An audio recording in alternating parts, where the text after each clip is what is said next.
Hi hello welcome to our channel VN creativities. இன்றைக்கி நம்ம சேனலில் எதை பற்றி பார்க்க போகிறோன்னா ரொம்ப அதிகமான மருத்துவ குணங்களுடைய ரொம்ப ஹெல்த்தியான கருப்பு கவுனி அரிசியை வச்சு தோசை எப்படி பண்ணுறது அப்படின்றது தான் பார்க்க போகிறோம். கருப்பு கவுனி அரிசியில் வந்துட்டு எக்கச்சக்கமான ஹெல்த் பெனிஃபிட்ஸ் இருக்குங்க. இதை நிறைய பேர் இப்போ கஞ்சியாவோ கூழாவோ எடுத்துக்கிறாங்க. ஆனால் குழந்தைங்களுக்கு இதை நம்ம கஞ்சியாவோ கூழாவோ கொடுத்தா அவங்க சாப்பிட மாட்டாங்க. அவங்களுக்கு இந்த மாதிரி இட்லியாவோ தோசையோ செஞ்சு கொடுத்தோம்னா அவங்க அதை என்ஜாய் பண்ணி சாப்பிடுவாங்க. இது எப்படி பண்ணுறதுன்னு பார்க்கறதுக்கு முன்னாடி இப்போதான் நீங்கள் நம்ம சேனல் ஃபஸ்ட் டைம் பார்க்குறீங்கன்னா மறக்காம சப்ஸ்கிரைப் பண்ணிடுங்க. கூட அந்த பெல் ஐக்கானை கிளிக் பண்ணிடுங்க. அப்போ தான் நான் போகிற வீடியோ நோட்டிஃபிகேஷன். இதுக்கு ஃபஸ்ட்டு அரிசி ஊற வச்சிடலாம். இங்கே 1 டம்ளர் கருப்பு கவுனி அரிசிக்கு நான் 1 டம்ளர் இட்லி அரிசி எடுத்துக்கிறேன்.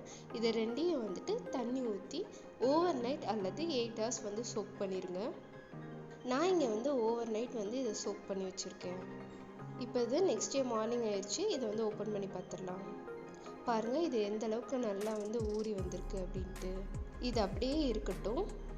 இதுக்கு உளுந்துக்கு நான் 1 டம்ளர் அளவுக்கு உளுந்து அண்ட் ஒரு 1/2 டீஸ்பூன் அளவுக்கு வெந்தயம், இது ரெண்டையும் தண்ணி ஊற்றி ஒரு 1/2 hour மட்டும் நான் சோக் பண்ணி வச்சுருக்கேன். இப்போ பாருங்கள், 1/2 hour ஆயிடுச்சு. இது நல்லா ஊறி வந்துருச்சு.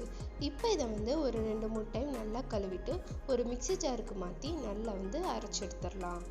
இதை மிக்சி ஜார்லேருந்து எடுக்கும் போது அப்படியே மேகம் மாதிரி விழணும். அந்த மாதிரி பதத்தில் இருக்கணும் இது. இப்போ இதை ஒரு பவுலுக்கு ட்ரான்ஸ்ஃபர் பண்ணிட்டு அடுத்ததாக கருப்பு கவுனி அரிசி எடுத்து அதையும் நல்லா நம்ம 2-3 தடவை கழுவி எடுத்துடலாம். இப்போ இதையும் மிக்சி ஜாரில் ஆட் பண்ணி நல்லா அரைச்சி எடுத்துடலாம். இங்கே கம்மியான குவான்டிட்டியில் இருக்கிறதுனால மிக்சி ஜாரில் அரைக்கிறேன். ஒரு வேளை உங்கள்கிட்ட அதிகமாக இருந்ததுன்னா நீங்கள் கிரைண்டரில் கூட அரைச்சி எடுத்துக்கோங்க. இப்போ இதை மிக்சி ஜார்லேருந்து வேற ஒரு பாத்திரத்துக்கு மாற்றிடலாம். இதை அரைச்சி எடுக்கும் போது ரொம்ப தண்ணி ஊற்றிடாமல் இந்த மாதிரி நல்லா திக்காகவே அரைச்சிக்கோங்க. ரொம்ப திக்காக இருந்தால் கூட நம்ம தண்ணி ஊற்றி இன்னும் நம்ம டைல்யூட் பண்ணிக்கலாம். ஆனால் தண்ணியாட்டம் ஆயிடுச்சுன்னா ரொம்ப கஷ்டம். அடுத்ததாக நம்ம எடுத்து வச்சிருக்கோம் இல்லையா உளுந்து, அது இதில் ஆட் பண்ணிக்கலாம். பாருங்கள், அப்படியே மேகம் மாதிரி எப்படி இருக்குது அப்படின்ட்டு இது மாதிரி இருக்கணும். அப்போ தான் கரெக்டான பதத்தில் இருக்குன்னு அர்த்தம். அடுத்ததாக இதில் கொஞ்சமாக கல்லுப்பு சேர்த்து இதை நல்லா மிக்ஸ் பண்ணி விட்டுடலாம். ஆக்சுவலாக எனக்கு இதை பார்க்கும் போதே ப்ளூபெர்ரி ஐஸ்கிரீம் தாங்க ஞாபகம் வந்துச்சு. எனக்கு இந்த கலர் ரொம்ப பிடிக்குன்றனால இதை நான் பண்ணும்போது ரொம்ப என்ஜாய் பண்ணி பண்ணேன். இப்போ இதில் கொஞ்சமாக ஒரு 1/2 டம்ளர் அளவுக்கு நான் தண்ணி ஊற்றிடுறேன். தண்ணி ஊற்றிட்டு நல்லா மிக்ஸ் பண்ணி விட்டுடலாம். நம்ம மிக்ஸ் பண்ணும்போது நம்ம போட்டிருக்க கல்லுப்பு ஃபுல்லாக கரைஞ்சிடணும். அண்ட் இந்த தண்ணியும் கரெக்டாக இந்த மாவோட மிக்ஸ் ஆகணும். பாருங்கள், இந்த மாவோட பதம் இந்த மாதிரி இருக்கணும். இப்படி நம்ம எடுத்து ஊற்றும் போது அது எவ்வளோ திக்காக இருக்குது, இந்த மாதிரி திக்காக இருக்கணும். இந்த மாதிரி பதம் தான் தோசை மாவு பதம் அப்படின்னு சொல்லுவாங்க. இப்படி இருந்தால் தான் நம்ம இட்லி தோசை ஊற்ற கரெக்டாக இருக்கும். இப்போ இதை மூடி வச்சு ஒரு 6-8 மணி நேரம் நல்லா புளிக்க வச்சிடலாம். இப்போ பாருங்கள், கிட்டத்தட்ட 12 மணி நேரமே ஆயிடுச்சு. இது எந்த அளவுக்கு நல்லா புளிச்சு வந்திருக்குன்ட்டு. இது எடுக்கும் போதே எனக்கு அவ்வளோ ஆசையாக இருந்ததுங்க. பார்க்க அப்படியே ஐஸ்கிரீம் எடுக்கிற மாதிரியே இருந்தது எனக்கு. இப்போ இது எல்லாத்தையும் நல்லா மிக்ஸ் பண்ணி விட்டுடலாம். எப்பயுமே நம்ம இட்லி ஊற்றுறதுக்கு முன்னாடி அந்த மாவு நல்லா மிக்ஸ் பண்ணி விட்டுணும்.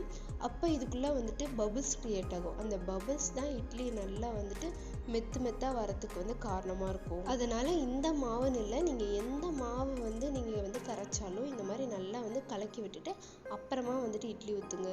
எனக்கு இந்த மாவு கொஞ்சம் திக்காக இருக்க மாதிரி ஃபீல் ஆச்சு. ஸோ நான் கொஞ்சமாக மட்டும் தண்ணி ஊற்றி இதை டைல்யூட் பண்ணிக்கிறேன். நம்ம மாவு கலக்கும் போது இந்த மாதிரி பபுள்ஸ் க்ரியேட் ஆகுதுல்ல, இதுதான் இட்லியை நல்லா சாஃப்டாகவும் அண்ட் தோசையில் அந்த முட்டையாக இருக்குல்ல அந்த மாதிரி க்ரியேட் ஆகிறதுக்கு ஹெல்ப் ஆகும். இப்போ இந்த மாவை நல்லா கலக்கி விட்டுட்டு நம்ம நார்மலாக அரிசி மாவில் எப்படி தோசை ஊற்றுமோ அதே மாதிரி இதில் ஊற்றிடலாம். பாருங்கள், இதில் இந்த குட்டியான பபுள்ஸ் எவ்வளோ சூப்பராக க்ரியேட் ஆகிருக்குன்ட்டு. நான் இந்த மாவாட்டின முதல் நாள் இட்லி செஞ்சேன். செகண்ட் டே தான் இந்த தோசை சுட்டேன். இட்லி எப்படி பண்ணுன்ற வீடியோ ஆல்ரெடி நம்ம சேனலில் போட்டிருக்கேன். உங்களுக்கு வேணும்னா செக் பண்ணி பாருங்கள். தோசை ஊற்றதுக்கப்புறமா அதில் எண்ணெய் ஊற்றி 2 சைடு நல்லா மொறுவலாக வர அளவுக்கு சுட்டு எடுத்துட வேண்டியதான். இந்த தோசை கொஞ்சம் சாஃப்டாக தான் வருது. ஒருவேளை உங்களுக்கு நல்லா கிறிஸ்பியாக வேணும்னா இந்த மாதிரி கல்லில் விட்டு அதை கொஞ்சம் நேரம் தேய்ச்சிட்டே இருங்க.